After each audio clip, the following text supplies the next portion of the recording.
Votre attention s'il vous plaît. Cet élément est en lingala et en swahili. Contactez-nous pour savoir s'il est aussi disponible en la langue de votre préférence. Veuillez aussi noter qu'il est en audio uniquement. Dépourvu de ce fait d'image originaire. Évangile-éternel.com. Si c'est l'évangile éternel que vous recherchez, alors c'est ici.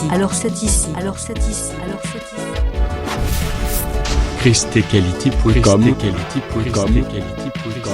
Les cieux sont à la portée de votre main, juste par un simple clic de la souris.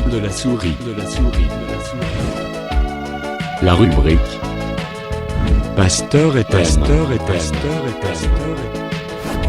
vous présente aujourd'hui l'homme de Dieu, le bien-aimé, le prophète Médar Kiala.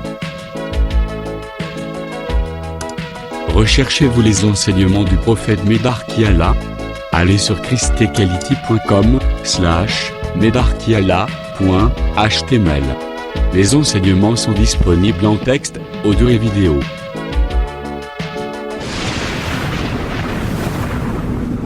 Bonne édification au nom de notre commun Seigneur et Dieu Jésus-Christ. Amen.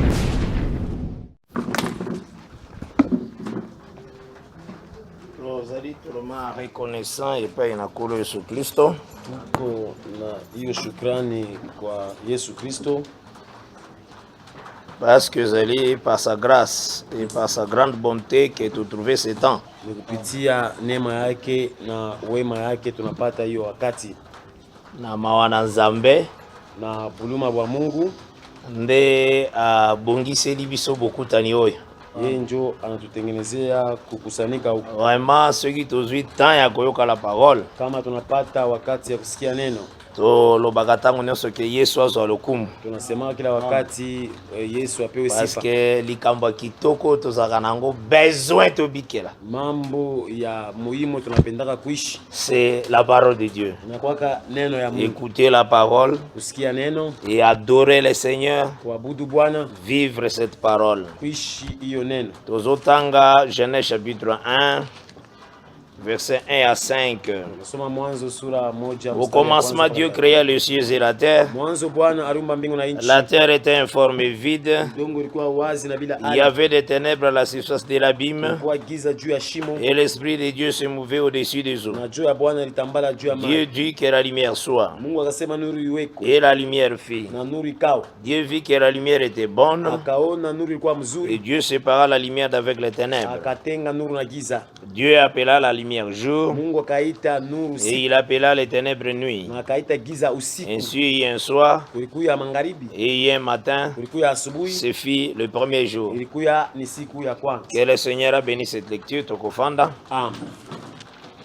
Par la grâce de Dieu, Tobandaki déjà kotambola na lolenge le Seigneur. Kupitia neema ya Mungu tulitembea Azali kotari sabiso sa propre parole. kunatuonesha neno yake pekee. Tolobaki qu'il faut vraiment veiller na langage propre du Seigneur. Tulisema inabidi kukesha njuu ya msemo ya Bwana peke yake. Et na lingina lobelo komoko surtout. Nilipenda kusema njuu ya kitu kimoja zaidi. Quand le Seigneur a koko permettre même instrument moko komi na kati na biso. Wakati Mungu ataruhusu kuna kuya hiyo vyombo kati yetu Eke na kati na biso toyebi kobeta ngo te. na atujue kuipika ile vile vyombo. Tozwene ti piano ekomi na kati na biso. Tunapata kama vile piano. Toyebi kobeta ngo te. Atujue kuipika. Il faut koyeba que la maison du Seigneur est sacrée. Inapesa kujua sema nyumba ya Bwana ni yenye Et kutolewa les cultes ezali sacrés. na ibada ni yenye kutolewa. Les cultes, l'adoration, Moïse alobaki. Asema ibada na mabudu. Musa alisema Ceux qui t'offrirent awa ou adoration na biso en Égypte. kama tunatoa hapa mu Misri hiyo Et mabudu kozala yetu,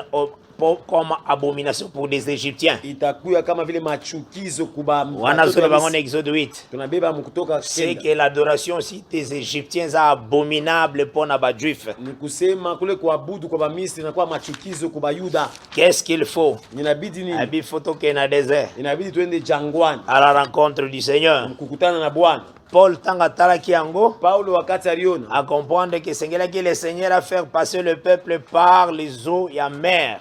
alielewa kusema ilibidi Bwana abapitishe taifa pale kule kumaji. Oyo abengi yango le baptême. Hiyo anaitwa kusema ubatizo. Alobi, ils ont tous été baptisés en Moïse. Asema balibatizwa bote ndani ya Musa. Dans la mer. Na ndani ya maji. Et dans la nuée. Na ndani ya wingu. Après tango baza baptisé na mer na nuée. Na kisha kubatizwa mu maji na wingu. Tango bakati ici déjà. Wakati balitambuka. Na ngambo à côté ya désert. Kule ngambo ya jangwa. Nde le Seigneur a opesa ordre sacerdotal. Jo kule Mungu analeta madaraka ya donc kikuhani. Quelqu'un ne peut pas venir à soya kobeta ou bien instrument musique to sombi piano to komi koluka mutu moko un païen yebi kobeta piano. Atuwezi tunauza piano tunatafuta. Alors tozo futa epo tozo bondele epo ya koyembela nzambe mokeli likolo pese. Tuko na muripa yenjo kwa aimbie Mungu la rumba mbingu na nchi. Or tangu yazo ya wana il n'est pas baptisé. Wakati kuna kuja ayabatizwa. Donc il n'a pas reçu le Saint-Esprit. Ayapokea bado roho. Son adoration est une abomination. Maabudu yake ni machukizo. Tokotika ngoka kawana. Tutayache le Seigneur kolo kilte. Mungu mwenye ibada. Akobenga kama mutu moko pona salut. Ataita mtu moya muokovu. Akobongola vraiment motema. Atabadilisha roho aye pona lobiko. Anakuwa juu ya kuokolewa. Akozwa baptême. Atabatizwa. Asupe le Saint-Esprit. Anapokea roho. Après le don de Dieu se manifester na kati na ye po salela instrument. Kisha zawadi ya Mungu itaonekana ndani yake kusudi atumie. Yango moni na kati ya église ebele. Joko tunaona makanisa ya mingi. Soi-disant église. Ile inaitwa sama kanisa. Uko remarquer que utaona kusema bazo kipende son agréable. Leo natafuta ni hiyo makelele mzuri. Baluki kaka bao ba beta musique. Tafuta wale bana. Atazane ya mokili mais essentiel son ebima très propre. Hata kama yeye ni wa dunia mambo ni sawa. Utayo très bien na litoi. Mais quand il n'est pas baptisé, il n'a pas le Saint-Esprit. Wakati ashabatizwa ana na roho. C'est vraiment l'abomination dans l'église. Inakuwa ni machukizo ndani ya kanisa. Et cette église est l'église du Seigneur. Na hiyo kanisa inaitwa kanisa ya Bwana. Et je crois fermement naamini kusema que tout frère ndugu wote ako veiller na enseignement. Atakesha njoo ya mafundisho. Akoyebaka ke non. D'abord, ma vie est un culte. Ma vie d'abord est un culte. Ma vie est une adoration. Le fait que Nazali se repentir. Je confesse mon péché. Je prends la position de ne plus revenir au péché. Nazali koluka la sanctification. Pour s'accrocher à la parole. Et Nazali kosala mena bien avec le Seigneur. Alors, nous avons la culte agréable. Donc, c'est ça d'abord, c'est très essentiel. Et que ceux qui y ont tout ça dans le culte. Donc, dans une vie à pureté et à sanctification. Et que tous ont élevé le Seigneur. Pour glorifier la grandeur de Dieu. Le Seigneur sera au milieu de nous. Amen. Parce que tout ça, un peuple mis à part. Un peuple sanctifié. C'est ce qu'un saint doit veiller sur ça. Tozolobela na bajour à création. Toza na kati ya premier jour. Totalisaki que le jour à création c'est toute une porte pour entrer dans la maison. Les Écritures saintes.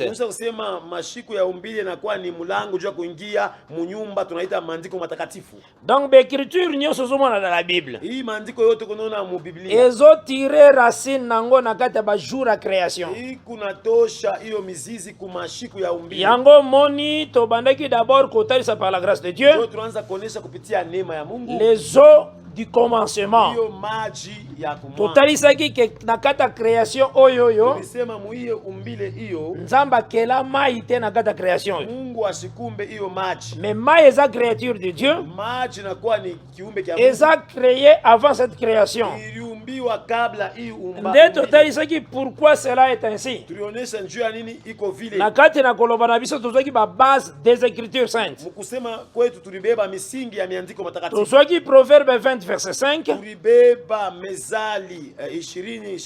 Na Proverbe 18 verset 4. Oui, que les eaux, les paroles dans la bouche de l'homme.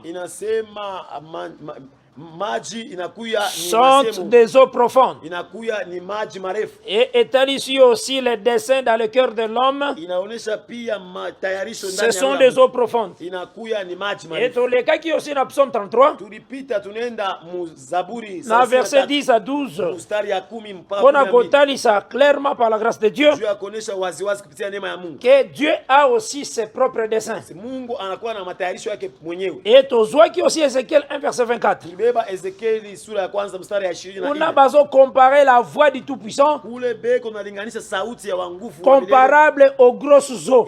inalinganishwa na maji Donc makubwa. toyomona que la parole de Dieu Tunaona kusema sauti ya Mungu ezande mai ya mozindo. inakuwa niyo maji. Par là tozali ko comprendre tu kunaelewa kupitia pale. toute la parole que le Seigneur a donnée des prophètes. Neno yote Bwana aleta ya banabii Eza des eaux profondes. inakuwa maji marefu. D'office ezali les desseins de Dieu. Inakuwa matayarisho ya Les Mungu. programmes de Dieu na kati na yango. Mipango ya Mungu. Tout ce que le Seigneur a donné. Ile yote Bwana alileta. Et totalisaka aussi que l'homme intelligent qui s'est épuisé. Tunaonesha sema mtu wa akili anajua kushota. Totalisaki que oya puisaka de l'eau c'est le soleil. Tulisema huyu anashotaka mai inakuwa jua. Parce que le soleil n'amemaka les eaux comme amemaka lokola brouillard. Tunasema maji Comme une vapeur. jua ndio inaweka mai kama vile vapeur. C'est ce que Job 36 ezobebisa biso. Ndio ile Yobu 36 Mais nasema. ekoya kosangana kuna sali un nuage. Itakutana kule nafanya wingo. Des nuages après et faire couler de l'eau na wingo sur la terre. inashusha maji. Nde totalisaki ce soleil na songe à Joseph. Tunaonesha hiyo jua mundoto ya Yusufu. Joseph na songe à Joaki. Yusufu na ndoto alipokea. Alobelaki clairement Alisema waziwazi que kusema le soleil, la lune et les étoiles amonaki. jua na mwezi na nyota. Et son père a dit, Na babake anasema le soleil c'est lui, le père. asema jua ni yeye baba. Donc Jacob est le soleil. Yakobo ni jua. Donc c'est que Jacob a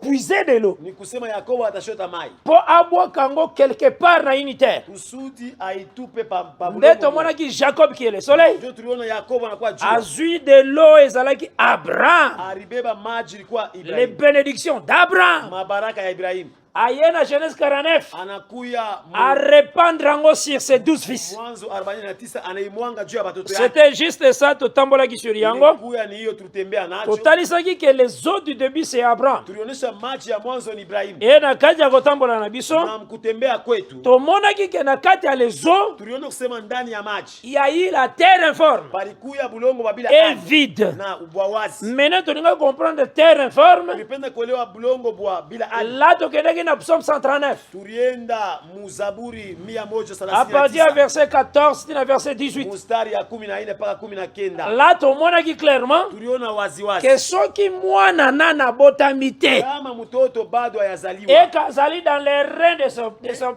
de son père, eko ndani ya kiuno ya baba yake, aza na kati ya mama na ye, eko ndani ya mama yake, aza comme une masse informe. anakuwa kama vile udongo wa bila A ardhi. aidé biso. Aitusaidia Comme Abraham azali le plan de Dieu, saa vile Ibrahim anakuwa le matayarisho ya Mungu, dessein de Dieu. mipango ya Mungu. Il fallait Abraham oyo azali comme mai, Ilibidi Ibrahim kama vile maji tomona na kati na ye terre informe. tuone ndani yake bulongo wa bila ardhi. Nde tokendeki na Hébreu 7. Ndio tulienda Waebrania 7 Balobi que Lévi qui perçoit la dîme wanasema Lawi ile unapokea chakula l'a payé par Abraham. alilipa kupitia Ibrahim. Alobi que car Abraham tant azalaki kofuta dîme, Asema wakati Ibrahim anaanza kulipa il chakula, était dans le sein de son père. asema Lawi alikuwa À ndani, ce que va présenter Lévi comme masse informe. banaonesha Lawi kama vile bulongo wa bila Parce ardhi, que kozala na kati ya tata. itakuwa kwa ndani na baba. Et si epesi biso réponse mu Psaume 139, Tupatia Muzaburi 110 et ça kozala informe. inakuwa Onani se manifeste te. asema au yatoka Donc yango nde totambolaki na jo yango. tulitembea nayo Kotalisa que la terre là ya commencement, kuonesha sana ile bulongo ya kumwanzo c'est Lévi. inakuya ni Lawi. Mais to avançaki Tuliendelea pona kotalisa que c'est Lévi là, kuonesha ule Lawi c'est Moïse. anakuwa Musa. Tozomona Aaron na kati na ye. Tunaona Haruni Parce que ndani. Aaron azalaki la bouche de Moïse. Haruni alikuwa kinywa ya Musa. Mais totalisaki Moïse Tulionesha Musa qui est une ule terre, anakuwa udongo. totalisaki totalisaki ye na Exode 2. tulimuonesha mule mkutoka 2. Là na Exode 2 eza ba rappel. Mule mkutoka 2 nakuwa nikukumbusha. Na Exode 2 Mule mkutoka 2. tomonaki lolenge fille ya Pharaon Tuliona vile binti wa akendaki Farao kozwa ye na mai. alimuchukua kumaji. Là etalisaki ke a retiré des eaux. Ili tusema alimuchukua alimutosha kumaji. Donc Moïse azali la terre tirée de nouveau. Musa anakuya bulongo bunatoshwa mara ya pili Oh, kumaji. tomonaki que le Seigneur a fait Moïse Dieu. Tuliona kusema Mungu alifanya Musa anakuwa Dans Mungu. Exode 7 au verset 1, Kutoka 7 sura 7 mstari ya kwanza. tomonaki na Exode 4 verset 15 à 17. Kutoka 4 mstari ya 15 mpaka Na Exode 17. 7 au verset 1, Kule mkutoka sura 7 na le Seigneur a dit à Moïse, Bwana anamwonyesha Musa je te fais Dieu devant Pharaon. na kufanya kuya Mungu mbele ya Farao. Maintenant, en Exode 4, Mule mkutoka 4 kobana na verset 15 na 17, kuanzia mstari ya 15 mpaka na kati na 17. yango, Ndani yayo azali kotalisa lolenge Moïse azali kozwa place de Dieu pour Aaron. eko naonesha vile Musa eko na fashi ya Mungu mbele ya Aruni. Et Aaron azali comme son prophète. Na Aruni anakuwa kama vile Donc nabii wake. Moïse était Dieu. Musa Mungu. Une terre tirée, retirée des hommes, mais c'est un Dieu. Ile bulongo ilitosha mara ya pili mumaji na Maintenant, Mungu. toyaki kozwa aussi. Tulibeba pia Quand le Seigneur azobenga ye Moïse monte. wakati Mungu anamuita Musa pana. Et il faut koyeba que par la grâce de Dieu, Inabidi kujua kupitia neema ya Mungu. que la montagne, Kusema mlima oya Sinaï, ya Sinai ezalaki kotalisa aussi signe ya Moïse. ilianza kuonyesha pia picha ya Musa. Montagne ya Sion etalisaka comme signe ya Jésus-Christ. Asema hiyo mlima ya Sioni inaonyesha kama Yesu Et Kristo. tozalaki komona Moïse dans la montagne. Tuliona Musa mlima. Cette montagne toyebi ke ezalaki environnée na épaisse ténèbres. Hiyo mlima ilizungukwa na giza ya nguvu. Là tozwaki Deutéronome 4, Kumbukumbu la Torati 4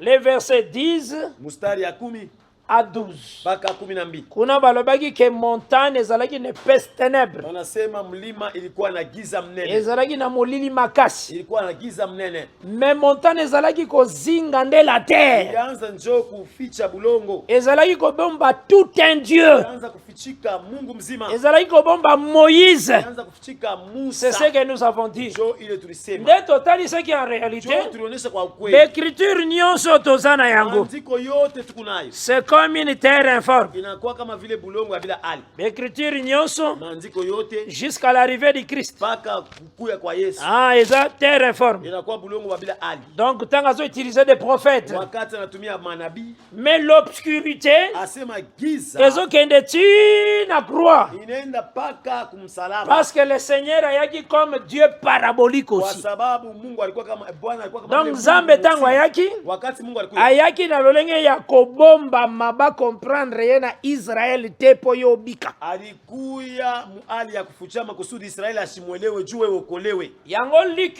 1 soloba Jo kule Luka 1 nasema à partir du verset 34. kuanzia mstari 34 Oketi na verset 37. 37 Quand l'ange azosolola na Marie, wakati malaika anasema alobi le Saint-Esprit te couvrira de son ombre. asema Roho Mtakatifu atakufunika na Et kimvuli yake. l'enfant qui naîtra Na mtoto atazaliwa sera appelé le Fils du Dieu. ataitwa mwana wa Mungu Très haut. wa juu. Donc c'est que Ni kusema azotalisa molili ya Nzambe ekoya. eko naonyesha kusema nani Ekoya kozipa Marie. itakuwa kumficha mali Et l'enfant se na manifestera. mtoto ataonekana. Pona kotalisa que le Seigneur koya na ye, Ndio kuonyesha kusema Bwana kuja Dieu kwake. a pris l'obscurité nda bombi ye na kati. Alibeba giza kisha anamweka mkatikati. Yango etindaki biso tozwa psaume 18. Ilitutuma tubebe Zaburi À partir du verset 12. kuanzia mstari ya 10 Que Dieu fait la retraite dans les ténèbres. Mungu anafaa makao yake mugiza. Donc ténèbres nzambe asalaka retraite. Giza hiyo ambapo Mungu anafaa makao Etalisaka tout un corps. inaoneshaka mwili mzima, Ebimi neti fils de Joseph, inatoka kama vile mwana wa Yusufu, fils de Marie. mwana wa Maria. Lolenge ke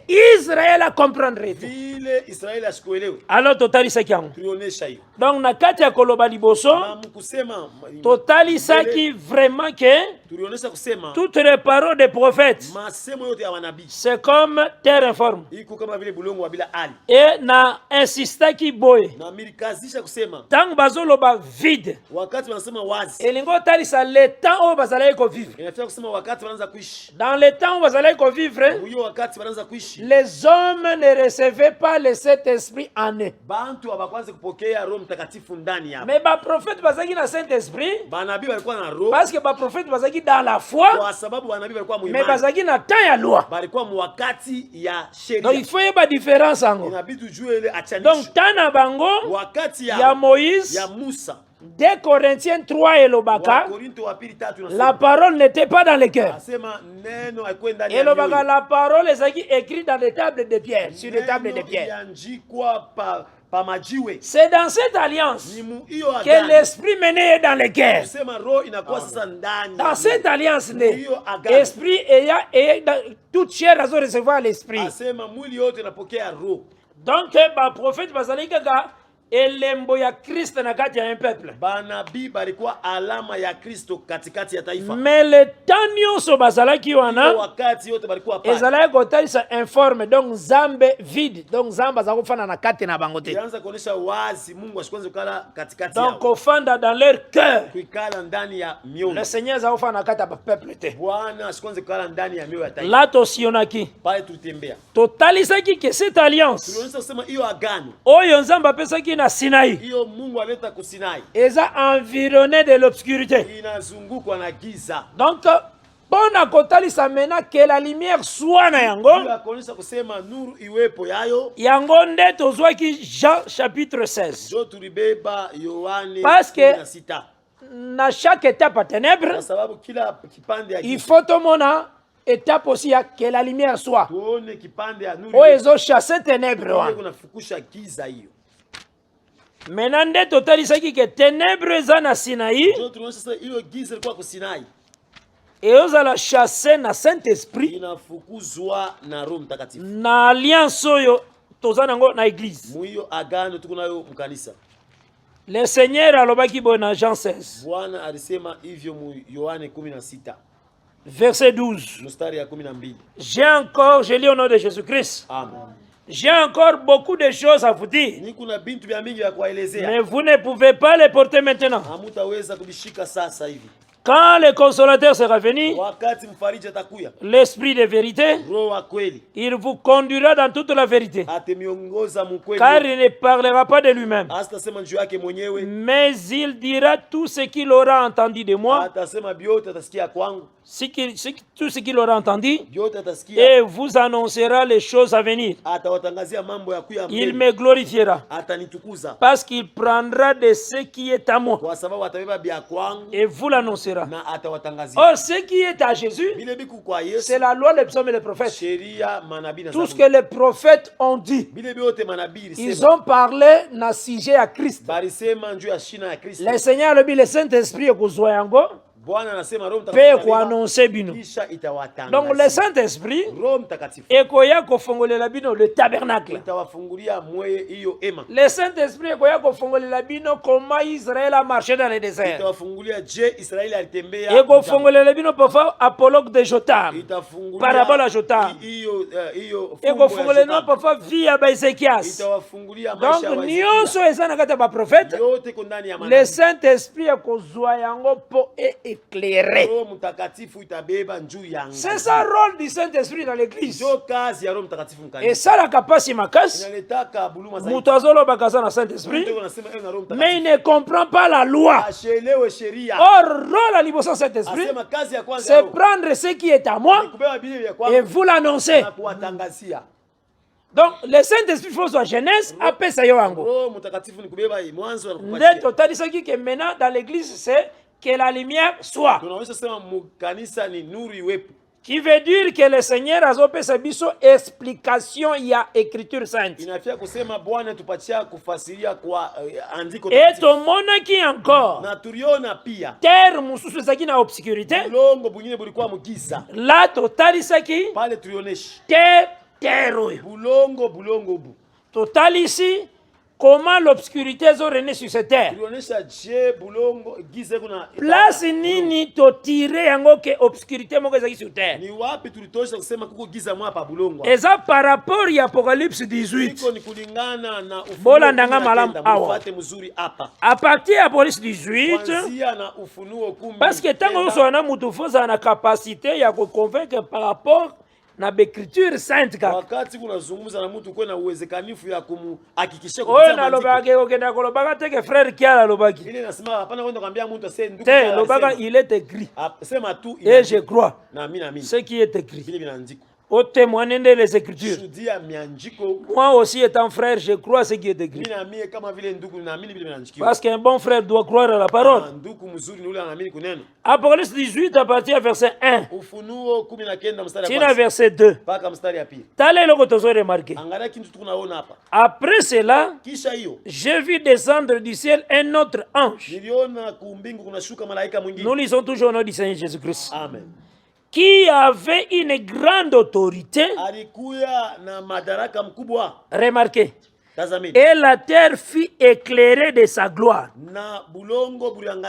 Donc, cela veut dire, avant mouvement Oyo, terre ezalaki na molili. Tozo comprendre malamu, mais tant où il y a ce pointé, de terre comme éclairée. Mais Moulili ngo to comprendre nango comment. Comment l'éclairage est. Tant que le verset 2, il criait d'une voix forte disant, elle est tombée. Elle est tombée, Babylone la grande. Elle est devenue une habitation de démons. Un repère de tout esprit impur. Un repère de tout oiseau impur et odieux. Ozomona mena ce que tu comprends. Ah, c'est que Babylone tant que c'est qui debout. Et Zalaki l'obscurité. Ça va? Un Babylone debout, c'est l'obscurité. Maintenant, token a Apocalypse 17. Token a verset 18. Token a verset 5. O bazolo ba cette femme prostituée. O bazo benga Babylone. O ezota ça comme Vatican. Donc la ville romaine. O ezo incarné la source, il y a l'église catholique romaine.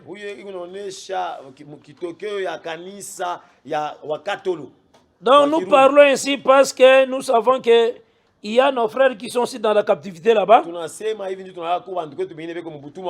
excité vraiment jalousie avec nos frères. Afin que la lumière va adorer vraie parole. Babi mana makambwa Marie médiatrice entre Dieu et les hommes. Parce que c'est une abomination. Parce que nous savons que 1 Timothée 2 verset 5. Il n'y a qu'un seul médiateur entre les hommes et Dieu, c'est Jésus-Christ homme. C'est l'enseignement que nous avons. Les lois taba boteli batu médiatrice mutsusu, mais tozo pointango du doigt que c'est une abomination. Le Seigneur Jésus a dit tout ce que vous demanderez au nom de ma mère Marie, il vous sera donné, afin que le Père soit glorifié dans le Fils. Ce verset n'existe pas dans la Bible. Et ça, catéchiste, il y a un évêque catholique. Dans la Bible, cela n'existe pas. Dans la Bible, nous avons l'écriture qui dit tout ce que vous demanderez à prier à mon nom, Jésus-Christ, vous les recevrez. C'est au nom de Jésus compris. Ma prière au nom du Père, du Fils et du Saint-Esprit. Mais tu trouveras qu'il y a des sages là-bas, des gens intelligents, des savants, des grands professeurs. On te dit très bien, tu pries au nom du Père, du Fils et du Saint-Esprit. Et toi qui es un savant catholique, tu connais bien ce qu'on appelle nom, Père, et sa non-propriété. Tu as prié à quel nom? Mais aux autres, au nom du Père, du Fils et du Saint-Esprit. Mais tu es intelligent. Fils et c'était donc ceux qui t'ont télémis à balabala on express ça. Tu gagnes fils. Combien de personnes vont voter? Nous sommes le Soko ozoluka fils moko boye, donner son nom. Okoloba Georges. Mais maintenant, Moutamayel est vraiment.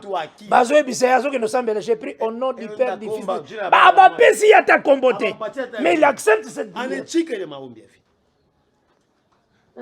Bazo présenté Babylone comme qualificatif. Père. Baba.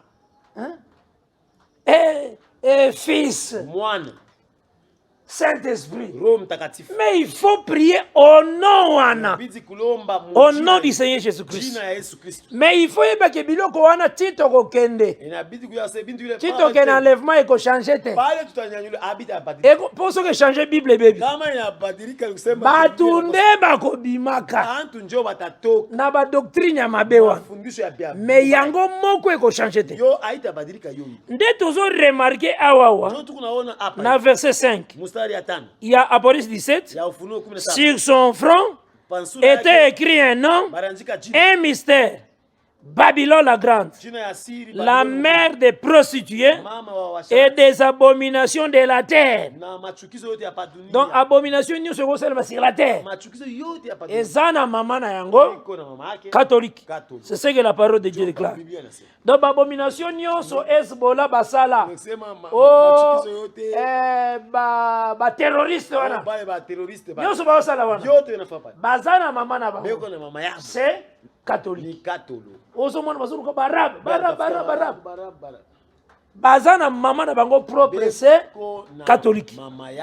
Parce que abomination nyoso ça c'est la terre. Ezaka na isel mère. Ba désordre nyoso zomona c'est la terre. Ezaka na maman moko catholique. C'est la parole du Seigneur. Et maintenant le verset 18 et Apocalypse 17. Et la femme que tu as vue, c'est une grande ville. Donc parce que présentant aussi comme une ville. Mais c'est ça Vatican. C'est une ville qui a la royauté sur les rois de la terre. Voilà. C'était une ville, mais elle a royauté sur tous les rois de la terre. Yango so olunguluka vrai roi ya mabele siko. Eza papo aza kuna na Vatican. Wana c'est l'écriture que nous avons. C'est l'écriture que nous avons. Les rois de tous les rois de la terre est là-bas. Mokomona ena robe blanche, atalati bonnet na ye, un homme très calme, un homme de paix. Mais je vous dis que c'est un désordonné. Ba désordre nyoso zoma c'est la terre. Ba guerre. Ba nation se lever contre une autre nation. Apparemment yo zomona ngote zomona boboto bondeko lisanga. Yango nozo remarquer. Bozo remarquer au 5 ans zoluka kimia. C'est ce que bozo remarquer. 5 boto bondeko. Comme il na biloko no so wana te.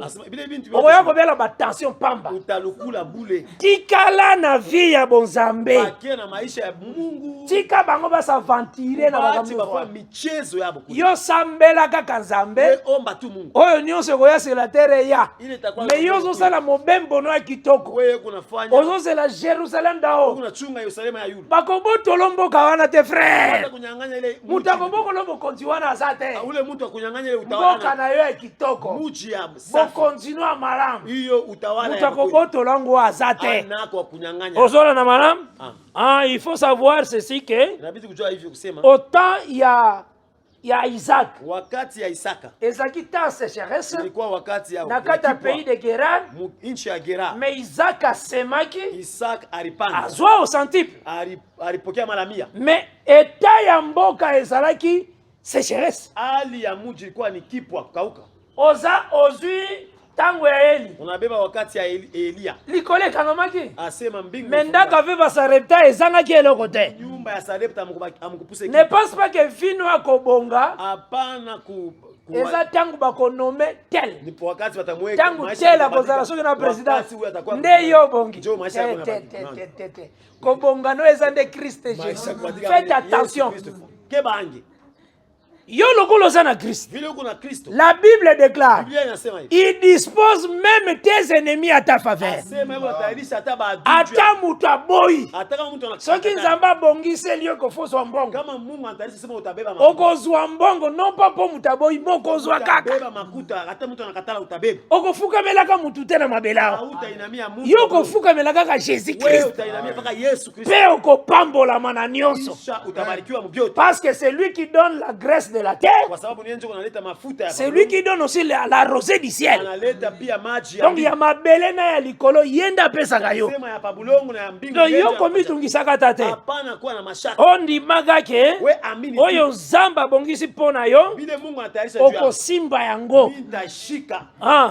Kozana na société ba minereza na mboka biso peuple to bénéficier kana ngote dika kaka itambola ndengwana yo kolia na forme na Nzambe na yo sinon yo koma motema mabe pam po Bible yebisi yo ne maudit pas les rois dans ta chambre. Bible yebisi yo ndengwana priez pour ceux qui sont élevés en dignité. Osomon biloko nyonso wana soko veye na ngote okoyako modire roi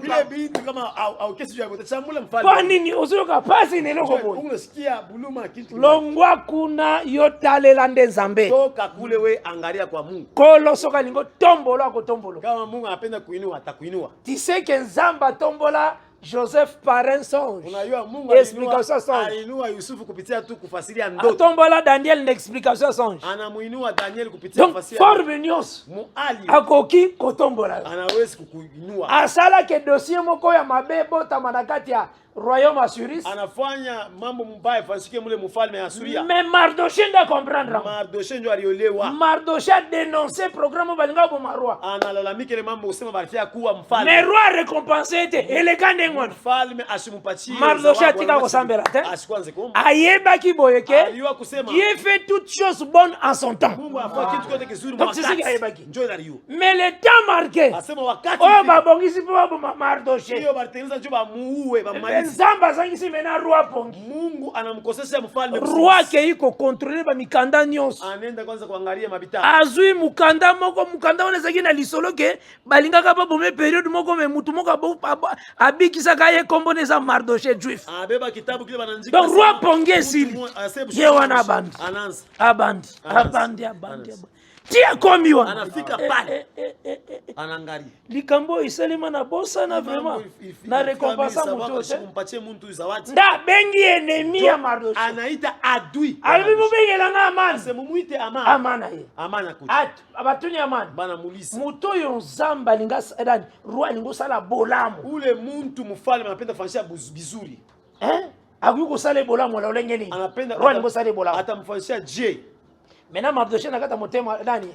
Amani nakata motema lobi Amani muru wake anasema nakata royaume parce wana Amani aibi kienda za premier ministre. Anasema yenjo waziri wa kwanza. Confiance au roi za no ipa nanga. Asema hiyo tumaini mfalme nakata royaume.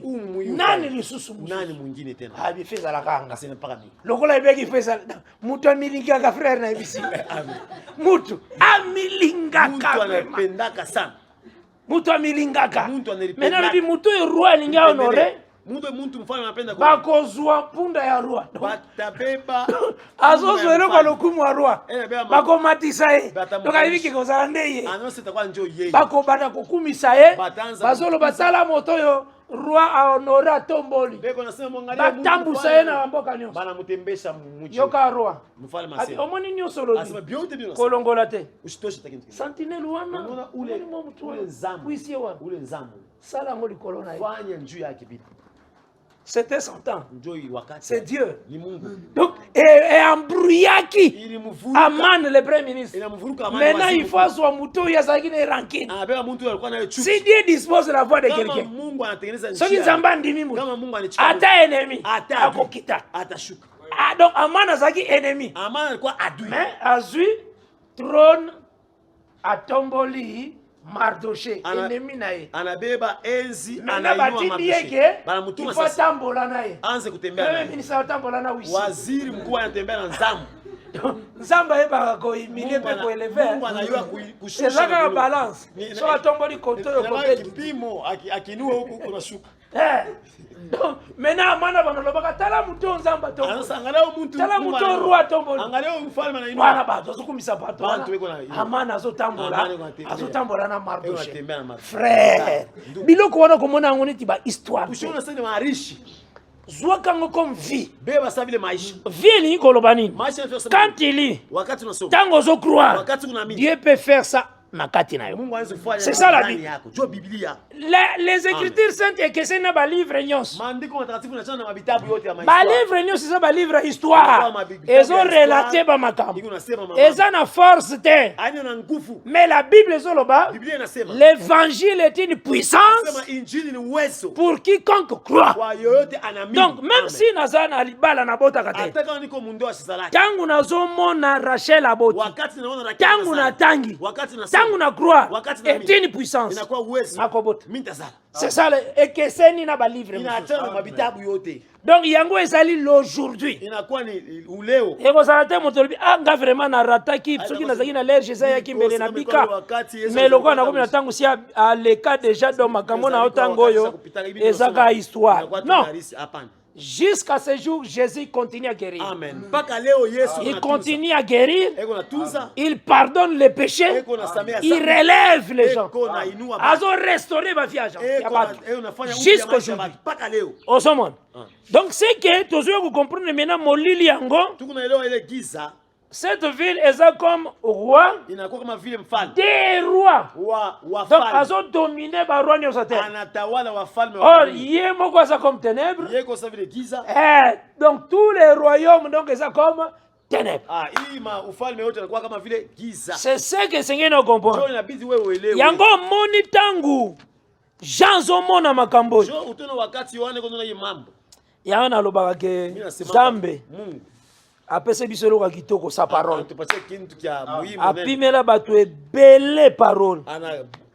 Oyebi soki Nzambe alobi kakopimela eloko. Kama unayasema Mungu ata akoboya donc akoboya kopesa la parole. Atakukataria kintu asikupatie. Soka boye kopesa la parole. Kama anataka kupatia neno. Okobana mona kama parole mabe. Utaanza kuona neno mubaya. Mabe ukosepela nango. Hautaipenda mubaya. Mena oyo eza mabe ndio okobana usepela nango. Ibi abibaya jote za kufurahi sasa. Ozomona Unaona? Ekobana za ndengwana. Itakuwa vipi? Ndio ba presenter yo parole. Kama anakuonyesha neno. Ozomona ngoma be. Ozoka te sengote. Usikie furaha. Mais soko kuti na katalité ici comme ça le feu parce que les sang on sentir que Yesu azalia Yesu kwa Ogi makimia ke aza tango somo na mwasi azokamba liboso mwanamke anaongoza kumbele mwasi azoteya oyoki kimia mbala moko yebaka ke c'est très dangereux Nzamba bongisi po bunga Mungu afafe jupo Nzambe nazo bongisi lo po bunga Mungu ndio anatengeneza ezala kama be magazi yafanga mbaya sana parce que Nzambe Mungu akomisionaka pe mutu afanga muntu pia a chargé ye enfin que anamumpatia madaraka asangisa ebele mpo bakenda enfer kusudi aweke naye bantu bamingi pa facilité mutu wana apesi ye mpe bamiracle anampatia na miujiza mais plan ya Nzambe eza nini matarisho ya Mungu ayebi ke lesali c'est la parole anasema azangisi ye kaka la parole donc soki okotika na église wana kaka ntango nyonso omona mushwa bazobokela bato puissance mutu akwe bato bazoyebele Nzambe aotala nombre ndenge bazobakisama mpona bakenda enfer donc c'est Dieu il connaît azopermettre vraimen ke atie mushwa po mutu akwei mutu abiana kende obenga mutu mutu aya atie mutu mokwei donc Nzambe azomona nombre baobakisama donc loleka bazobakisama wana il croit au mensonge c'est que Dieu ne les a pas destinés à la vérité yango moni acte 13 verset 48 sozoloba boye ntango baza koyoka bapaul na barnabas bazoprêche la parole balobi bato nyonso bazalaki kosepela mais bato nyonso te nde bandima acte 13 verset 48 les païens se réjouissaient, je lis au nom de Jésus-Christ. Amen. 13 verset 48.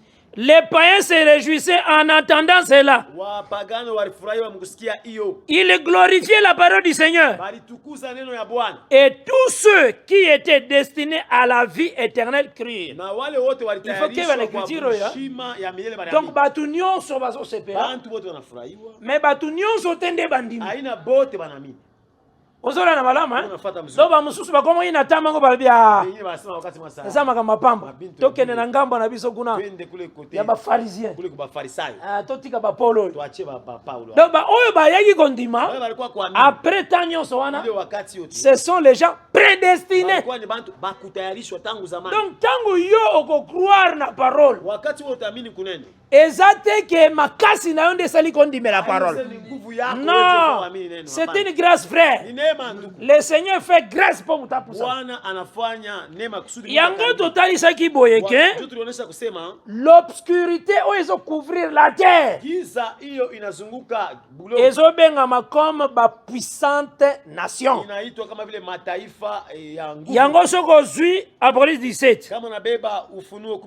Na verset 9. Na 10. C'est ici l'intelligence qui a de la sagesse. Les 7 têtes sont 7 montagnes sur lesquelles la femme est assise. Effectivement, la ville Vatican, la ville Rome, est entourée de 7 collines. Là d'abord, c'est physique. C'est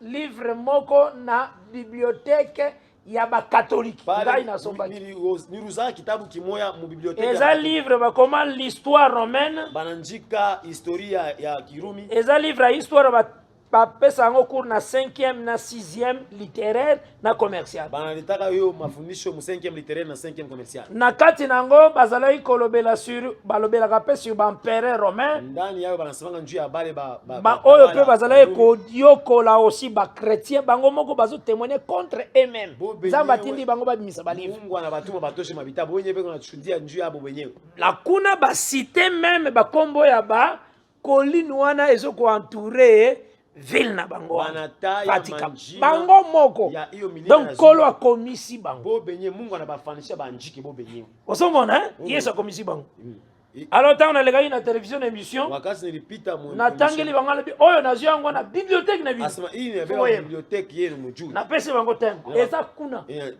bozo témoigner contre vous-même que binonde Apocalypse 17 Mungu nashuhudia mwe benye njuu ya mwe benye kusema mwe nazo yango libanda te mena pana bino moko bebe inje ne ba kwenu mwenye soki nzamba alobi akokwense yo tisuka ye akokwense yo kama Mungu asema atakufinya paka kumwicha atakufinya soki alinga bibiso kosala vantili yako bibiso kosala vantili ye na effort na yo te mabibisi yo ke avantili atakutosha wezi eza nzambe ozola na malamu soki alinga asala oseri akosala oseri ye c'est pourquoi tolobaka ke tozwaka eloko nyonso par sa grâce par son amour soki tozobikela la parole c'est une grâce.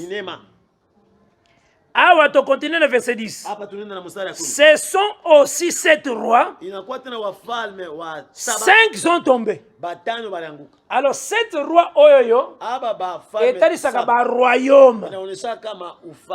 Ozomona tozwi langage ya Daniel 7. Tangu bazo présenter 4 bêtes. Oyo etombwami likolo ya mai. Mai wana bazolobela Daniel 7. Elingo talisa monde. Ezotalisa tous les pays de la terre. Mai wana. Tous les peuples de la terre. Mezana banyama oya minene tombwami likolo na yango. Là c'est Daniel 7. Banyama wana nde yango ténèbres likolo ya terre. Mais ce sont des royaumes. Daniel chapitre 7. L'écriture est baboye. Aux yeux à partir du verset 2. Je lis au nom de Jésus-Christ. Daniel commença et dit, Daniel akaanza nasema, j'ai regardé pendant ma vision nocturne, nilianza kuangalia muono yangu ya usiku. et voici les 4 vents des cieux Tazameni pepo ya firent éruption sur la grande mer. ikazunguka juu ya maji. Et 4 grands animaux sortirent de la mer, Na banyama bakubwa ine bakatoka maji. différents les uns des autres. Banaachana mmoja na wengine. Le premier était semblable à un lion Wa kwanza alifuatana na simba. et avait des ailes d'aigle. Na alikuya na mabawa. J'ai regardé ya tai. Niliangalia jusqu'au moment où ses ailes furent arrachées. mpaka wakati mabawa ilimnyang'anywa. Il fut enlevé de terre Alinyanyuliwa pa bulongo. et mis debout Na akawekwa sur ses pieds juu ya miguu comme un homme. kama vile mtu. Et un cœur d'homme lui fut donné. Na roho ya mtu Soko tabona beglise nyoso kama somona. unatembea makanisa. Bate kaka, tu auras l'argent. Utapata makuta. Tu seras béni. Utabarikiwa. Tu auras le mariage. Utapata Tu ndoa. vas aller en Europe. Utaenda kubulaya. Maintenant, tu vas en Europe. Wasa utaenda kubulaya. Soki yake en Europe. Kama nenda mbulaya. Yopo kote yakuna. Wewe na wote. C'est bon, tu vas en Afrique. Wewe utasema ukiende kubulaya. Parce que déjà c'est comme Europe. Litiani nimena kote. Utahubiri tena nini? Pour avoir sauté tu vas en Europe. Hapa sio utaenda kubulaya. Tu seras béni. Utabarikiwa. Tu auras de l'argent. Utapata makuta. Kuna ezalaka nini? Kule itakuwaje? Le visionnaire mwana bike nzamba talisi ngai. Asa Mungu ananionyesha 5 basi bazoyoka douleur ya ba ventre. Babi mali boso. Banamke tano Na samba la pona bango. Mimi nasikia ntumbo kuna bauma chini bapite. Au mwana babimi à peu près 10. Utona bantoka ba 10. Donc nzambo ya bango. Mungu hapo. Abosana ki 50. Alisabu. Mais baza calme l'église. Eko kimya. Donc baza mitungisa te. Tala sorte église. Donc nzambe la bango salaire. Mungu encore. Mais baza mitungisa te. Mais abash. Oko mwana abandi. Dieu veut bénir quelqu'un. Anapenda kubariki mtu Dieu veut bénir quelqu'un. Anapenda kubariki mtu mmoja. Il sera un grand homme sur cette terre. Mtu mkubwa babulongo. Même dans ce pays. Hata mu nchi hiyo. Oyo namoni bana zambe. Inaona kutokea Mungu. 5 personnes seulement. Bantu tano. Baya kopesa $100, $100. $100. Dieu fera de grandes choses pour la bango. Atafanya bintu. Alors, omoni babimi 15. Wana bantoka 15. Donc vraiment visionnaire à sentir $1000 et les. Anashikia Maintenant, dola inapita. et sali à sentir que Dieu n'a pas bien vu. Anase Mungu ashikone Parce que mzuri. Dieu voulait venir 5 Mungu personnes. anapenda kubariki bantu tano. Mais 10 babakisa 1000. Abale ba 10 bana. Alors faluka ba parole wa kuambrier bat. Atafute misemo ile atavuruka bantu. Ensemble. Donc des aventures sur les Kabuna. Michezo unapita kule. Dans toutes ces églises, Mu makanisa yote. moi j'appelle ces églises des WC. Mimi naitaka hiyo makanisa. Ce ne sont pas des églises. Hayo makanisa. Ndengo mona installation sanitaire ya Leo unaona wanafanya matengenezo. c'est textuellement sorte avec l'église. Ndio vile makanisa yote hiyo. Ils n'ont pas la parole. Habana neno. Et là on a solo besoin d'Ézéchiel 5. Nasema biko mu Ezekiel. Naza tana libanda parole te. Nishina inje ya manzi. Et si ko batu bazaki na parole te, Pale fasi baada ya Zamba bengaki bango ma wese. Mungu alita yeye musalani. Osola na malamu hein. Matteo baliaka benyango excrément. Mahubiri wanataka mtu. C'est Dieu, pas un homme hein. Buchafu. Les dieux saints, les dieux purs, les dieux sérieux. Mungu wa heshima. Ye wana nde tozo imite. Yeye ndio tunafuatilia. Totanga zo benga batu mususu tombeau blanchi. Pale wanaita bantu wanasema Biso pe tozo imite. Pas alors soyez mes imitateurs. Toko benga pe bansusu tombeau blanchi. Makaburi meupe. Ah, ceux qui basent la conformité de la parole. Kama abambatani na neno. Okomona babiloko oyo bateya gango te. Abahubiri yake. Baza tana esika ya kozwa yango te bate. Hapana wakati kubeba vile vile. Ozomona, mais tangu nyonso Yesu azali awa. Yesu eko hapa Yesu. Yesu azali awa. Yesu eko hapa. Bazoyemba, bazokanisa ke bazokende na lola. Beko nda kumbia. Wana lola na bango na loba tangu nyonso. Dola ya mbingu ya. Oya parole te. Hapana ya. Parce que soko kokende fo kotela déjà. Kama utendaka ifo anze kuingia. Okoti na parole. Nde oko espérer kozonga. Yo tatumaini urudi. Ozonga makolo. Donc tokena verset 5. Balobi d'abord, oya liboso zo comme un lion. Basema kwanza sa simba. Yami bale voici un deuxième animal. Mtazama wa pili. Était semblable à un ours. Alifuatana na ndubu. Et se tenait sur un côté. Na alikala ngambo moja. Il avait 3 côtes dans la gueule. Alikuya na entre les dents. Mifupa tatu. Et l'on disait lève-toi. Na balisema simama. Mange beaucoup de chair. Na kuri ya manyama mingi. Après cela j'ai regardé. Kisha yo nikangalia. Et voici un autre était semblable à un léopard. Nikaona mwingine mwenye kufanana na nchui. Et avait sur le dos Na alikuwa pa mkongo. 4 ailes comme un oiseau. Na hiyo mabawa ine kama Cet animal avait 4 têtes. alikuwa na bichwa ine. Et la domination lui fit donner. Na utawala ilimupewa. Osomon. Nukunon. Mais mutsoka tali ba comprendre ngwa tamu kete. Flema. Mawamingi. Or explication na mweza na Daniel 11 so itomeki kolomera. Kama unaenda kufasiria wao huko. Nazo kaka parce que awa na osala ka lecture simple. Hapa ninafanya tu kusoma tu kwa bule hivi. Osomon. Donc ça c'est Daniel 11 d'abord. Quand on va Daniel 11. Bazo tali sayo. Bien na konesha la manière ba royaume ko s'élever. Muali hiyo maufalme itainuliwa.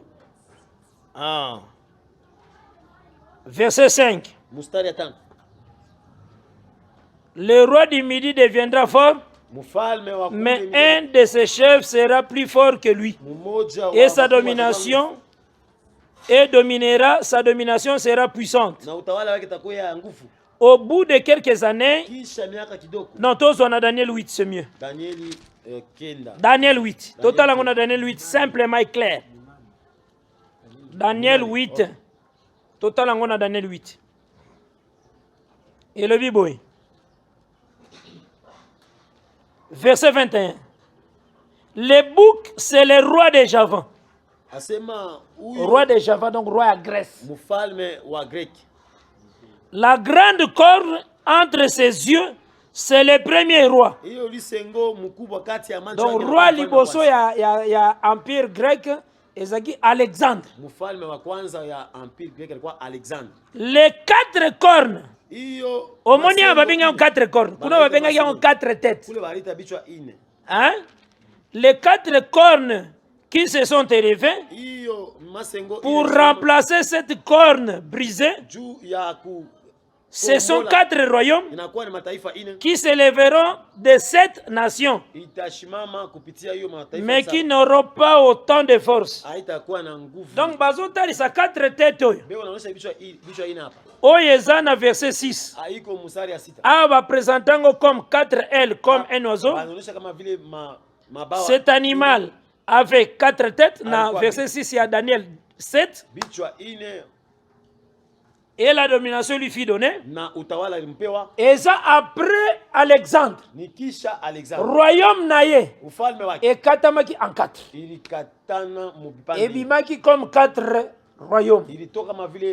Mais ça quand on a royaume ya Grèce. Parti mususu bazako bien Alexandrie. Yango nde zalaki na capitale nango Égypte. Égypte ti siko atikala na kombo wana. Alexandrie. Égypte. Donc c'était les 4 généraux. Il y a Alexandre. Nde bakataki royaume naye en 4 après sa mort. Mais mutu akotanga parfois ko comprendre nete que réponse nango eza na Daniel 8. Mazutanga na Daniel 7. Au moins Dieu parle de plusieurs manières.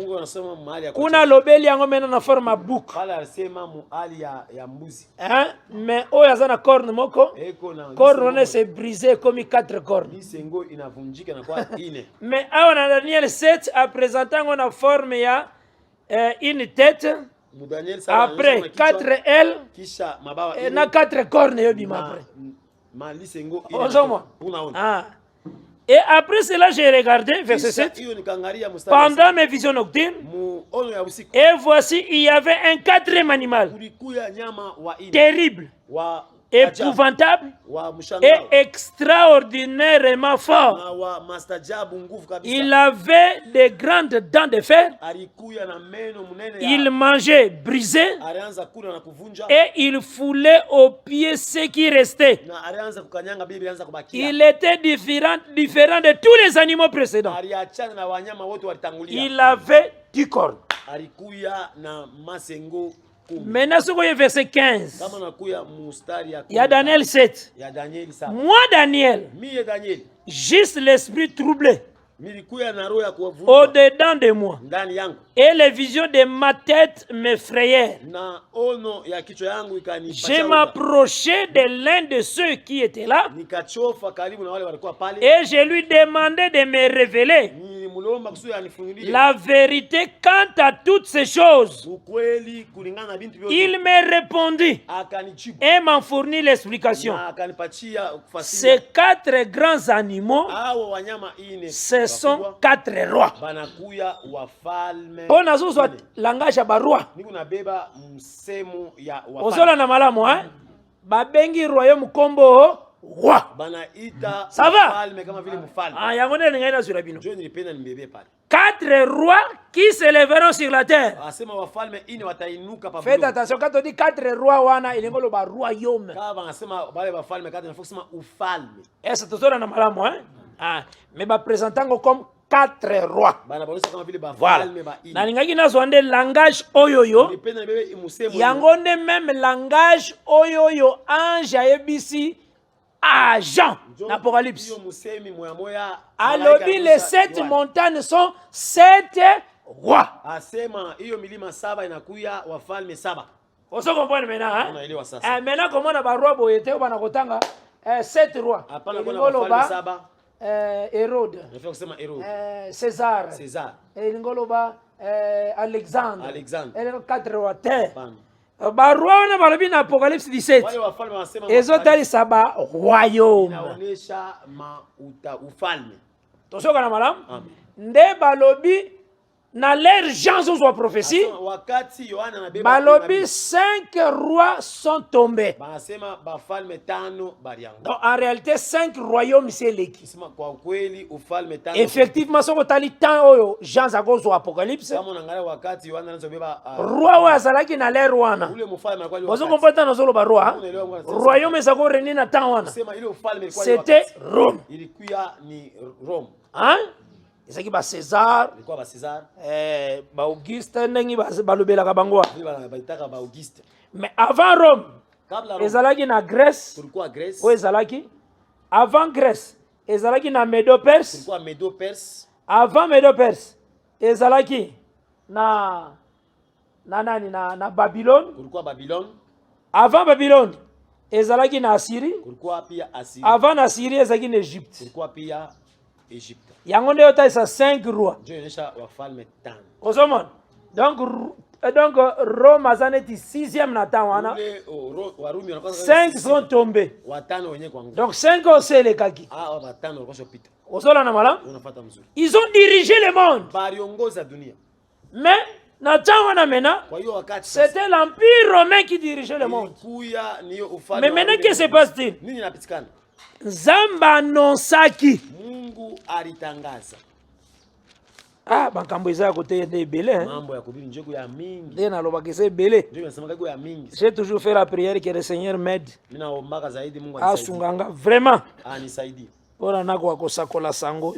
Kusudi ni oso ki asali ngolu teza pasi. Kama asifanye neema itakuwa ni mateso. Omoni sokotali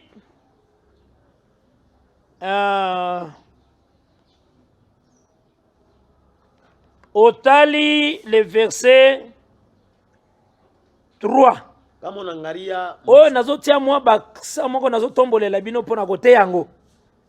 Po bomona lokola batu musuba mona kate parce que les autres ne voient pas bien. Bengine baonake mzuri. Itali la bango za malamu te.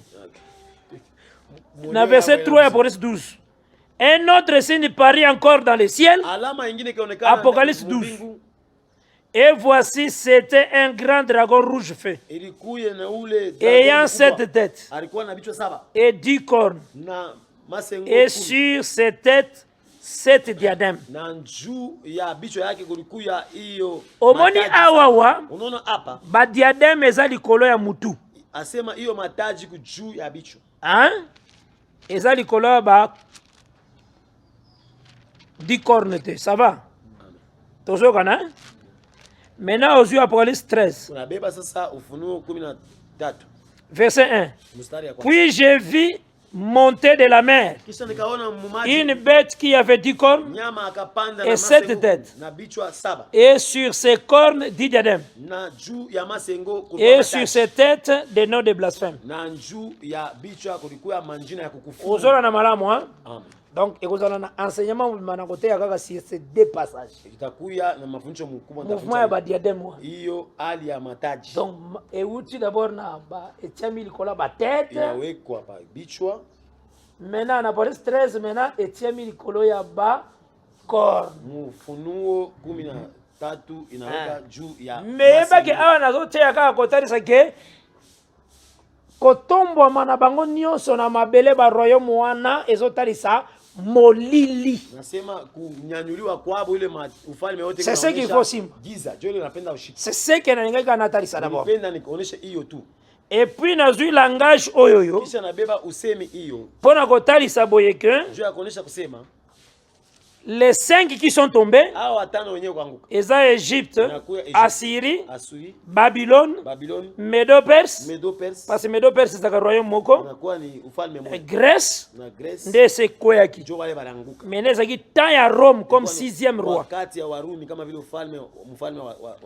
Maintenant, balobi, l'un n'est pas encore venu. Donc wana bazolo ba 7e.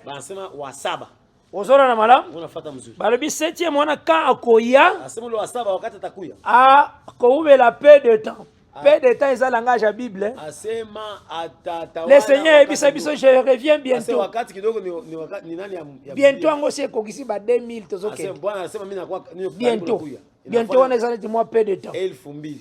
Hein? Et royaume on appelle 7e et la paix de temps. Faut faire très attention. Mais royaume on est autonome mandenge ni. Il faut la bête oya comme 6e. Donc la tête oya comme 6e. Oya comme la bête oya 4e avant Apocalypse 13. Parce que likola mai bête mo kanda tikali. Ça va?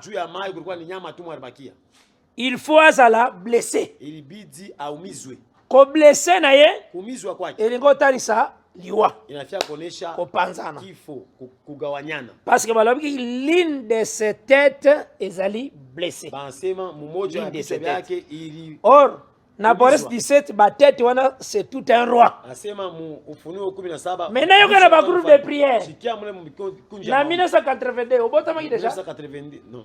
Obotama ki nante. Wana zakilera Pape Jean Paul II. Iko wakati ya Jean Paul II. Tant Pape Jean Paul II. Wakati ya akenda ki visite moko na pays moko. Aenda kupigwa. Ba beti masashi. Banampika masashi. Bala moko bateya ba groupe de prière. Pale ba obili. Bateya moni verset Apocalypse 13. Unaona Apocalypse 13. Bala baki betu wana kozala blessé. Bansema ule nyama Jean Paul II. Jean Paul II. Hapana. Balobi ko blessé oyo. Faut zongo par rapport à ba tête. Cette tête. Mais tête moko kozala blessé. Or cette tête, tout le monde lingo talisa 7 rois. 5 sont tombés. Maintenant oyo ezalaki na l'air roi. Nde yango yoyo. Rome. Maintenant yango nde zo subir blessure. Donc lingo loba empire romain païen et panzanaka. Sema hiyo Warumi parce qu'il était des tout un roi. C'est comme ça qu'on lit la Bible. Donc, Empire romain, Tamoko et Panzana Kazaki soutien. Et même l'Europe, comme Empire romain et Panzana. Même Allemagne, Tchaki Mir na Bango de Berlin. Bah, représenter Europe de l'Est, Europe de l'Ouest. Donc, c'est comme parti moko fort, parti moko fragile. Kaka ndenge ba présenta bouteille ya suka. Ya Satan na Bukarestan. Effectivement, parce que parti ya suka ya Satan na Bukarestan, eza parti d'argile, parti de fer. Mais ko se relier bien. Yango tozomona bazaki pe ensemble. Angleterre déjà tient veto na yalobi ke yazo bimana ede. Angleterre aneka yo veto na sema ko na toka. Ba négocier le lenga no so bike tikala na biso ensemble. Ba baki pa mona shi. Abi jamais na zo bi. Asema pana ni na toka. Ah, maintenant ba o bateyaki ba 12 étoiles na bango ya Union européenne. Bale ba rubiraka 12 étoiles ya Union. Maintenant étoile moko déjà c'est. Étoile moi ça kutoka hapo. Tela sorte ba bateya. Ba bateya moko so souffrir. Ma opili moi le teswa. Autant la montée a été ilité, mais ça souffre. Donc vraiment, or nini esala bango pasi eza kaka mpo nanu bayoki litia te ya diademe likolo ya 7 ensuite diademe likolo ya 10 yango kaka nde loka nanu bayebi te nde omoni bazofomante bamateya bazosala mateya na mamba bureautique na bango mais blessure wana ezotalisa lolenge ya la bête qui était mais n'est plus. C'est l'empire romain païen et panzani mais likambo nini osalema une bête eza chair comme zoto soki ekatani ekufi ekokoma poussière efekoma terre tosoyoka malamu yango moni na verset 11 kokende koteya te lokola Branham asala buzoba wana akanisa terre elingo oloba nouvelle terre États-Unis d'Amérique na l'air na bango te terre bazolobela na verset 11 puis j'ai vu monter de la terre une autre bête. Terre wana nde premier bête ya verset 1 po nini bapresida yango terre po ekufi nyama soki ekufi ezongaka mabele me na kati ya mabele wana bête moko abimi. C'est ça la Bible. Parce que tête ya bête oyo déjà ezalaki blessé yango Apocalypse 17 elobi que la bête qui était n'est plus mais réapparaîtra. Ozomona mais tango balobi n'est plus c'est une bête nde ezobotama na même terre. Donc c'est que na kati empire romain tango empire romain panzani il faut kaka na kati nango une bête atombwa yango mone tomba une place msute na Vatican mais comme une bête comme l'église catholique romaine. Osola na malam ebotami après que oyo musu eza blessé mais zakaka presque moko parce que na Daniel 7 esukela na 4e bête. Après 4e bête, c'est la pierre qui se détache sans le secours d'aucune main. Ndezo kwesa statue ndengi Nebuchadnezzar azwaki songe na Daniel 2. Ezaka 4 bêtes. Mais apparemment bimineti 5. Oya bimina terre bimineti 5e. Maza 5e te. Ko bimane wana zo bima toujours na kati ya 4. 4 c'est comme mabele. Azaka na kati ya 4e. Mais 4e azane tikaza sute. Je pense que vous comprenez madame. Mais hier tomba mi wana. C'est la grande ville qui a la royauté sur tous les rois de la terre. Parce que tant que tomba mi wana abimi comme 7e roi. Osora na malam na kati na ye ndeto zomona États-Unis d'Amérique na o etali politique où est élevé. C'est à son temps. Osora na malam na ngambo ya religieux tozomona corne eza vraiment na catholique la mère des abominations parce que ça a 2 cornes dans Apocalypse 13. Osora la malam corne na côté politique c'est vraiment les États-Unis yango domon to présenter ka 7e na ndenge ya ba nation ils sont représentés comme États-Unis d'Amérique. Tosona na malam parce que les États-Unis travaillent toujours avec Grande-Bretagne. Ils travaillent toujours ndenge wana. Bango wana nde baza ba décider à munene. Mais il faut y baboye que le 8e, la bête est le 8e roi. Donc azalaki 6e, akozonga comme 8e. C'est la vérité, akozonga comme 8e. C'est que mon lili so continue kaka na mabele. Ozola na malamu, hein? Unafuata mzuri, hein? Donc cela veut dire Nataka kusema à dépouiller la bête qui monte de la terre. kusema atavula ule nyama Parce que la bête qui monte de la terre, ule nyama anapanda bulongo. ayaki na prière ni. Alikuwa na maombi. Saint Joseph, priez pour nous. Asema mtakatifu Yusufu tuombe. Pauvre pasteur. Baba. Saint Jean, priez pour nous. Mtakatifu Saint Dominique, priez pour nous. Mtakatifu Dominique. Osomwana ba, hein? Ayaki na ba biloko nyonso wana. Anakuwa na ile mabintu ya vie. Sainte Maria, sambela pana biso. Oh, mtakatifu Maria utuombe. Biloko nyonso wana eza sorcellerie. Ile bintu yote ni buloshi. Donc sambela pana biso. Utuombeshi. Saint Elle, sambela pana biso. Mtakatifu fulani utuombe. C'est Jésus qui prie pour nous, il intercède pour nous. L'écriture est le bina Hébreu 8 verset 1. Andiko nasema kwa Ibrania. Le grand apôtre. Asema anakuwa il est assis à la droite. Ni mwenye kuketi ku. Il intercède. Eko na omba. C'est lui qui intercède. Ce ne sont pas bateaux. Donc, catholique, vraiment, Tony Okamaki. Zambe, merci. Mungu asante. Mungu asante. Tony Okamaki. Donc, à côté de biso, il n'y a pas un saint sur la terre. Ne waneza kopesa biso porte tous à la désordonnée de la vie du monde. C'est impossible que vous la sainte.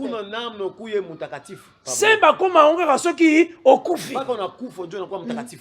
Donc sala na yo nyonso. Yebara ke mesa suke ezali. Yo kusema asema kuko hiyo ibada ya mwisho.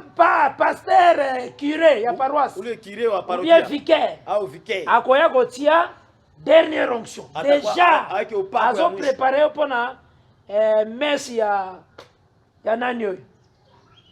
Ya messe requiem. Yeye anakutengeneza njia hiyo ibada ya requiem. Po ba sokola yo déjà sokufi. Ba kunawisha kama ba kotiso na ngam bakuingishe kule wana nde bako compter mena bassin kule njo batabalula sa mtakatifu mena na lero yo racisme ezalaki muyo wakati kulikuwa hiyo racisme wana bassin bazalaki kaka mindele balikuwa baka bazungu o bako ajouter kozala kaka mundele kule batongeza paka mzungu mundele mena en tout cas vraiment kolo atilisaka pe batu Mungu anakayonongoza ba ayeko utiliser mutu moko na kata ba noir anakuwa kutumikisha mtu mwamba kombo na ye Mobutu Sese Seko kukuwendo wa Zabanga jina yake Mobutu Sese Seko kukuwendo wa Zabanga a négocier na 1980 anafanya négociation en 1980 abengisi Pape Jean Paul anaita Pape Jean Paul abongisi liye ba Dame Jeanne ya ba diamant anambadilisha diamant donc na niveau ya Kasai kule Kasai kule aye kotambusa Pape na niveau ya Kasai anamutembesha kule Kasai kule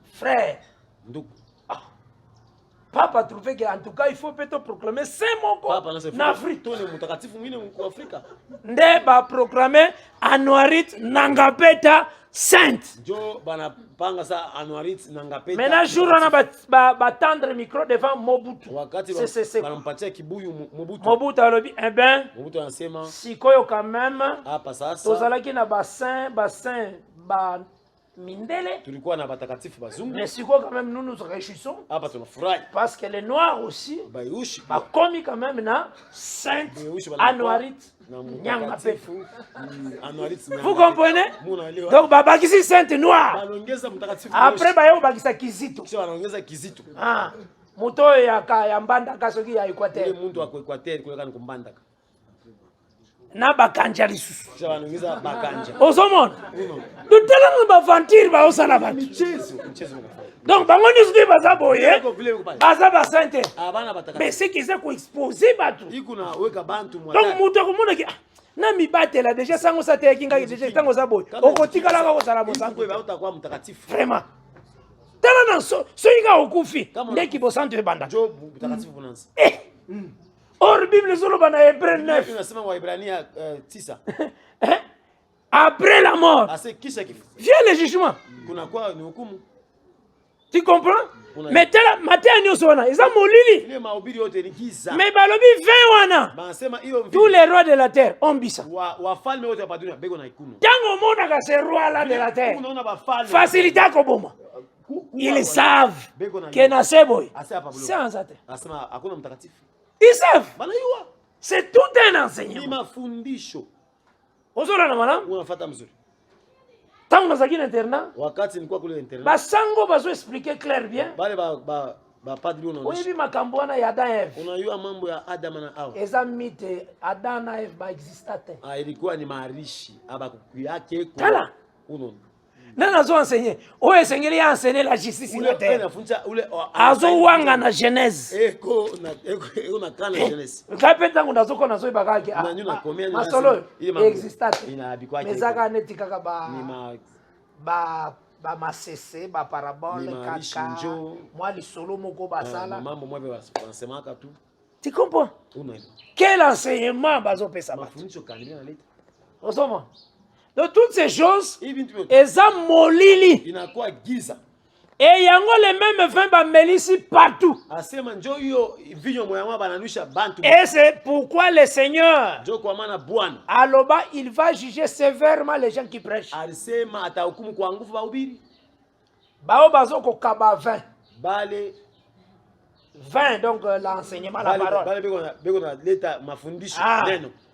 Et bango bazo kaba la parole eza bien te. Bale beko na leta neno aina mzuri. Nde bazo tia molili nyonso wana. Njo bale bahubiri babia bongo. Beko na eka ile giza. Soko ozane na ba doctrine wana. Kama uko na ile mafundisho. Ko kende pa nganga eza problème te. Kwenda kwa mfumo ana problème. Ba magicien eza problème. Bachawi yana mambo. Et ko kende pa ya banani bango moko baza ba grand magicien pona ko travailler ba match à football. Benyeni bachawi ba nguvu wanafanya. Basango ne ozomona bango. Ba grand magicien pona ko travailler ba match à football. Ako simba pe jouer robiki na pesi yo débit. Atampatia hivi ambamba jouer sana kupatia magolo mbili. Mais telle sorte d'église. Angaria kanisa. Donc toutes ces choses, Total Sagango, c'est pour sauver plusieurs, arracher les autres du feu. Baoyo yo baza nzambe. Po babima. Baebake makambo wana sa nzambe te. Et tout ce ténèbres étendu sur la terre, le Seigneur a déclaré maintenant que la lumière soit. Yango moni lumière rezo kene ko se marier na elle est tombée, Babylone. C'est que Babylone est l'obscurité. Donc l'élément est diable. On a quoi emporter plusieurs. C'est Babylone la grande. Et ça catholicisme. C'est ça. Donc bana na union ça ba protestant, ba armée d'Isali, ba kimbangiste. Ba branamiste, ba soi-disant assemblée de Dieu, ya kombo, ba visionnaire, ba ngonyoso bana ya cette femme prostituée. Parce que chacun a na idole na ye na kata makambo ne wana. Et moi yeke konae. Mais biso nous avons idole moka Christ et Jésus. La pure parole. Donc tant que tu exposes la parole, ce que ça yango te photo longola to chia weza yango. Nous donnons que gloire au Seigneur. Yango nde to tambola ki un peu to tarisa. Ténèbres mususu. Oyo ezali ko envahir terre. Mais par la grâce de Dieu dimanche, tokokota encore na ténèbres mususu. Le péché est ténèbres. Aussi na facette na yango. Et la manière ezali ko couvrir aussi la terre. Wana pe tokolobela yango. Parce que wana aussi le Seigneur a dit ko vaincre les péchés. C'est pourquoi Jean chapitre 1 le azaki comme la lumière du monde. Donc ayaki pona akwa koloba ke la lumière soit. Or 1 Jean 3 et le bi, Christ était apparu pour détruire les œuvres du ténèbre. Là par la grâce de Dieu tokosiyona nango dimanche.